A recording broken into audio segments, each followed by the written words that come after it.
Video like जरूर कर लीजिए और ऐसे वीडियो लगातार फ्री में पाने के लिए चैनल को तुरंत सब्सक्राइब कर लीजिए और बेल आइकन को जरूर टैप कर लीजिए ताकि आगे भी सारे वीडियो आपको मिलते रहे। यूट्यूब में फॉलो करते हैं तो प्लीज ये वाला फ्री टेलीग्राम चैनल जरूर ज्वाइन कर लीजिएगा। सारे नोटिफिकेशन सारे अपडेट यहीं पे आते हैं, ध्यान रखिए। नमस्कार साथियों, स्वागत है आप सभी का स्टडी फॉर सिविल सर्विसेज में। ये क्लास है हमारी एनिशेंट इंडिया की और एनिशेंट इंडिया में जो टॉपिक हम लोग पढ़ रहे हैं वो है गुप्त वंश। और गुप्त वंश में आज हम डिस्कस करेंगे चंद्रगुप्त सेकंड विक्रमादित्य को। साथियों, चंद्रगुप्त सेकंड विक्रमादित्य जो है ये पुत्र है समुद्रगुप्त का। लेकिन हम चंद्रगुप्त सेकंड को राजा बनाएं उससे पहले हम एक अन्य राजा के बारे में चर्चा करते हैं जिसका नाम है रामगुप्त।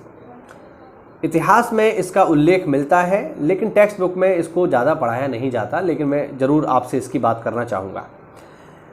मैं आपको बता दूं कि चंद्रगुप्त सेकंड से पहले जो गद्दी पर शासक बैठा था वो रामगुप्त ही था और ये कोई काल्पनिक शासक नहीं है। इसके नाम के हमें सिक्के भी प्राप्त होते हैं, है ना।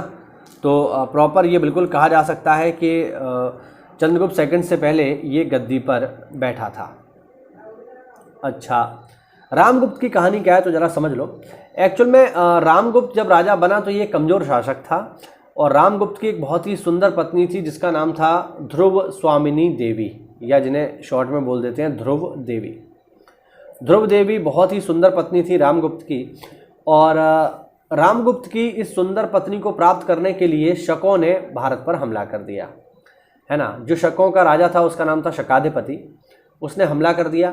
अच्छा, रामगुप्त को जब ये पता चला कि हमला हो रहा है तो रामगुप्त ने क्या किया, रामगुप्त ने तय किया कि वह इस हमले को रोकेंगे। और रोकने का तरीका क्या है, तो ऐसा नहीं है युद्ध करेंगे। उन्होंने कहा कोई दिक्कत नहीं है, शक हमारी पत्नी को प्राप्त करना चाहते हैं, कोई समस्या नहीं है, हम बिना युद्ध के ये पत्नी उनको दे देते हैं, ले जाओ। मैं तो राजा हूँ, मैं तो दूसरी शादी कर लूँगा, तो मेरी पत्नी को ले जाओ, लेकिन आक्रमण युद्ध मत करो। और वो अपनी पत्नी को देने को भी तैयार हो गए।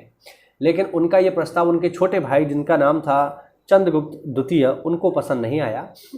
उन्होंने क्या किया, उन्होंने जो पालकी जाने वाली थी शकाधिपति के टेंट में ध्रुव स्वामिनी देवी की, उस पालकी में वो स्वयं बैठे और अपने कुछ चुने हुए योद्धाओं को वह साथ ले गए। जब शकाधिपति को पता चला कि ध्रुव स्वामिनी देवी बिना युद्ध के ही मिल जाएंगी तो वो बहुत प्रसन्न हुआ। और पालकी जब पहुंचाई गई शकाधिपति के टेंट में तो वहाँ पे ध्रुव स्वामिनी देवी की जगह जो है बाहर निकले चंद्रगुप्त सेकंड, और चंद्रगुप्त सेकंड ने शकाधिपति को मार डाला और इस युद्ध को समाप्त किया।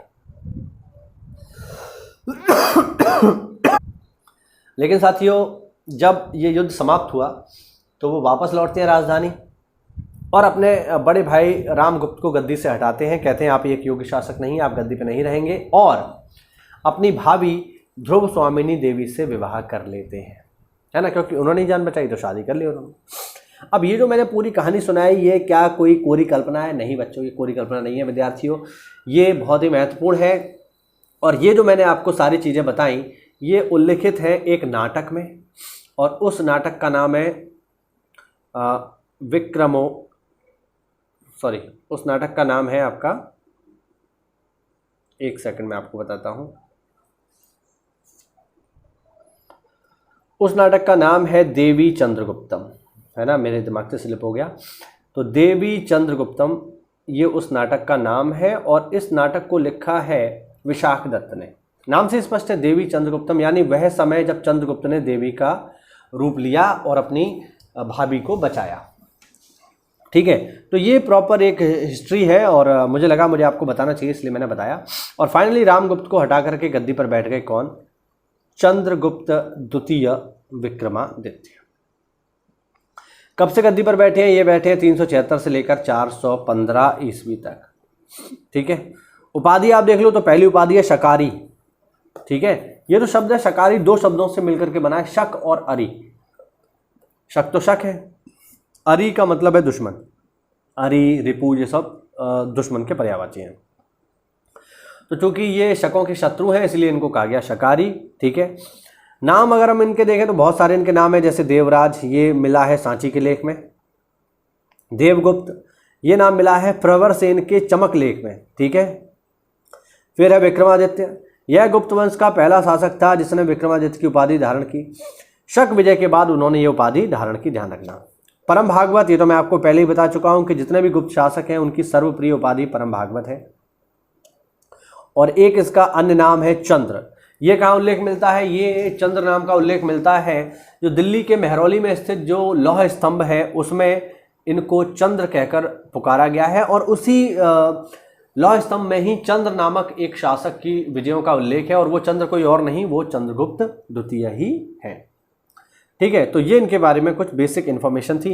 आज के वीडियो में इतना ही रखते हैं। कल मैं आपको इनके बारे में डिटेल में बताऊंगा कि इन्होंने जीवन में क्या क्या किया और इनका दरबार किस तरीके का था। ये सारी चीज़ें हम देखेंगे, नवरत्न वगैरह इनकी बात करेंगे। साथियों, उम्मीद करता हूं कि आपको रामगुप्त की स्टोरी अच्छी लगी होगी। तो ऐसा है तो वीडियो को लाइक करिए, चैनल को सब्सक्राइब करिए साथियों। और अगर आप हमारे किसी भी पेड ग्रुप प्रोग्राम से अगर जुड़ना चाहते हैं जो चल रहे हैं, PCS, BEO, ROARO, IAS और PCS प्री और मेंस के लिए 2023-2024 के लिए, तो बिल्कुल आप इन दिए गए नंबर्स पे कॉल करके हमसे जुड़ सकते हैं।